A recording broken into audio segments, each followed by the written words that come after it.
사랑과 마음 상담센터에서 보내드리는 새벽 프로그램 이른 아침 햇살 받기입니다.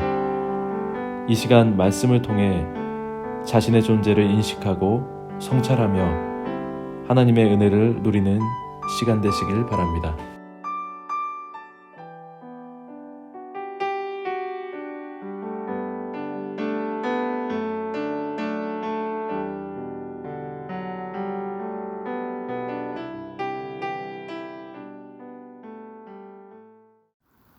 안녕하세요. 강은나 상담사입니다. 참 하나님과의 만남의 책에서 영토를 중심으로 다스리는 다른 신이라는 이야기를 저에게 적용하여 이야기하려고 합니다. 말씀은 출애굽기 12장 33절 말씀입니다.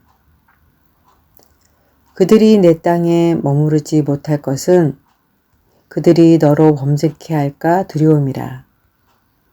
내가 그 신을 섬기면 그것이 너의 올무가 되리라.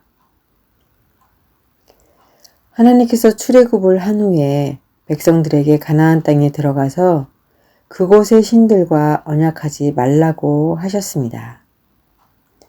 그 신들은 백성들이 살고 있는 땅에서 영향력을 발휘하며 그 지역의 신들을 섬기게 되어 하나님께 범죄하게 될 것을 알고 계셨습니다. 이 범죄함은 하나님 앞에 올무가 되어 축복의 길이 막히고 하나님이 택한 백성의 삶에 저주가 찾아 들어가기 때문이었습니다. 땅을 점령하면 그 지역에 영향을 미치는 영적인 존재의 영향력을 뿌리째 뽑아내야 합니다. 그렇지 않으면 그 지역에 영향력을 행사하는 거짓 신인 영적인 존재가 자신에게 제사를 드리도록 유혹을 하기 때문이죠. 가나안 땅의 우상숭배 존재인 가나안의 7족속이 살고 있듯이 우리의 마음의 땅에도 원주민이 살고 있습니다. 이 원주민은 십자가에 못 박아 죽여야 할 옛사람의 탐심과 정욕입니다. 따라서 가나안 땅의 원주민을 진멸하여야 우상숭배의 미혹에 빠지지 않듯이 우리 마음의 탐심과 정욕은 못 박아 죽여야 욕심의 유혹에서 벗어날 수 있습니다. 거짓 신인 다른 영은 탐심을 가질 수밖에 없는 나의 결핍된 것을 가지고 나를 지배하고 있습니다. 난 부족한 것이 많아. 이런 자기 평가로 인해 그 결핍의 탐심을 채우기 위해 다른 신에게 제사를 드릴 수밖에 없는 존재입니다. 나의 마음의 영적인 존재로서 영향력을 미치고 있는 나의 가장 큰 탐심이 무엇일까? 저는 어떤 탐심이 내 마음에 가장 많이 차지하고 있었는지를 직면하게 되었습니다. 적이 보이니 싸울 수 있게 된 것입니다. 유아기 때부터 부모님의 잦은 다툼으로 나는 환영받지 못한 아이였다고 생각하며 존재감 없이 살아왔습니다. 그래서 그런지 말이 없었고 주변 사람들에게 눈에 띄지 않게 놀았으며 나보다 여리고 어린아이들을 잘 돌봐주는 아이였습니다. 그래서 한때는 저의 적성이 유치원 선생님이 맞을까? 라고 생각한 적도 있었지요. 하지만 정형적인 성인아이였습니다. 이 성인아이의 마음은 다른 이들을 돌봐주며 달래주는 것을 하며 나 자신에 대해 존재감을 느끼고 있었습니다. 그래서 착한 아이라는 말을 듣기도 했지요. 결혼해서 자녀를 낳고 키우며 남편과 자녀를 잘 달래주는 것으로 나의 의를 만들고 내가 원하는 것을 투사하여 그들이 그 투사를 받아들여주면 좋은 남편, 착한 자식이었고 잘 받아들여주지 않으면 나쁜 남편, 못된 자식이 되었다라는 것을 직면하고 있습니다. 내가 달래주는 것으로 상대가 나를 달래주기를 바라며 사사건건 인정받아서 나의 존재감을 느끼고 싶어 했습니다. 우리 큰아들은 어릴 적부터 겉으로는 떼를 쓰지 않았습니다. 그래서 떼 쓰는 아이들을 보면 저 아이들은 왜 저럴까라고 생각한 적이 있었습니다.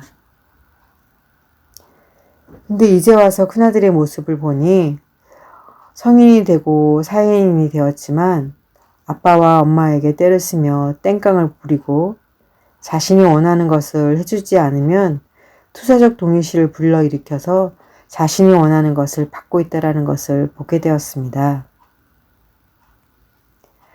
작은 아들 역시 떼를 쓴 적이 없었지요. 작은 아들은 표현을 잘 하지 않는 것으로 부모가 알아서 해주기를 바라며 투사적 동일시를 하고 있었습니다. 자식에게 부족한 부모로서 정서적으로나 물질적으로나 제대로 해주지 못하고 있다고 생각하며 양심에 늘 안타까운 마음으로 자식을 대하고 있었습니다. 이런 나의 선한 양심은 결국 하나님 앞에선 악한 양심이었고 이 양심이 결국은 자식을 망치고 있었습니다. 아이들이 어릴 때는 어리다는 생각 때문에 나의 탐욕을 억압하고 아이들을 이용해서 남편과 시댁, 친정 부모님께 투사적 동의시를 일으키며 나의 탐욕대로 살아왔습니다. 내가 너희들한테 이렇게까지 해주는데 너희들도 나한테 이렇게 해줬으면 좋겠어. 이런 것들이 내 마음에 숨어 있었습니다. 그 기대에 어긋났을 때는 섭섭함과 원망이 생겼습니다. 그러면 또 아이들에게 섭섭함을 얘기하고 아이들은 엄마를 이해하지 못하는 것으로 늘 대화는 끝이 났습니다. 관계가 점점 악화되고 있었던 것입니다. 아이들과 남편에게 내가 받고 싶었던 정서적 안정감을 행위적으로 해주면서 나도 정서적으로 안정감을 느낄 수 있게 해달라고 끊임없이 그들에게 요구하고 있었던 것입니다. 내가 땡깡 부리고 떼쓰면서 나를 위해 뭐라도 해 라고 하고 있었던 것입니다. 저는 제가 그런 모습이 있을 거라는 것을 상상도 해보지 않았습니다. 어릴 적부터 해보지 않았기 때문이죠. 행위적으로요. 이런 나의 모습은 모든 인간관계에서 동일하게 하고 있었어요. 끊임없이 나의 탐심을 채우기 위해 상대에게 잘해주고 그리고 나한테 잘하기를 기대하고 기대만큼 채우지 못하면 그들을 무시와 거부의 패턴으로 살아왔습니다. 이런 탐심이 원주민으로 있는 가나안 땅, 나의 마음의 땅에서 하나님만을 예배하는 것은 불가능하게 했던 것입니다. 이 탐심의 영향을 받으며 다른 신에게 제사 드릴 수밖에 없는 자라는 것을 받아들이게 되었습니다. 이제 나를 지배하는 나의 왕으로서의 적의 형태가 보이고 구체적으로 적의 전략을 알게 되었습니다. 나의 마음속의 탐심과 정욕, 즉 원주민과 싸울 수 있는 힘이 생기게 되었습니다. 가나안 땅을 보게 하신 후에 싸울 수 있는지를 물어본 후 그 싸움에서 이길 수 있다라고 대답한 여호수아처럼 담대함으로 가나안 땅, 마음의 땅 저 깊숙이 들어가려고 합니다. 내가 나를 위해 살고 있는 우상 숭배하는 자로 살아가게 하는 것. 이것에서 빠져나올 수 없어서 하나님을 분노케 하는 올무가 되어버린 것입니다. 내가 스스로 올무를 만들어 저주받은 자로 살아왔다는 것을 깨닫게 하신 그 하나님의 놀라운 그 은혜에 정말 감사드립니다.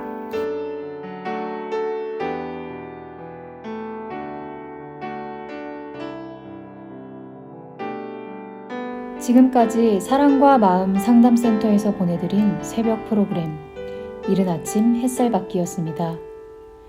오늘도 마음을 치료하시는 하나님의 사랑을 느끼며 믿음 안에서 마음의 쉼을 누리는 하루를 보내시길 바랍니다.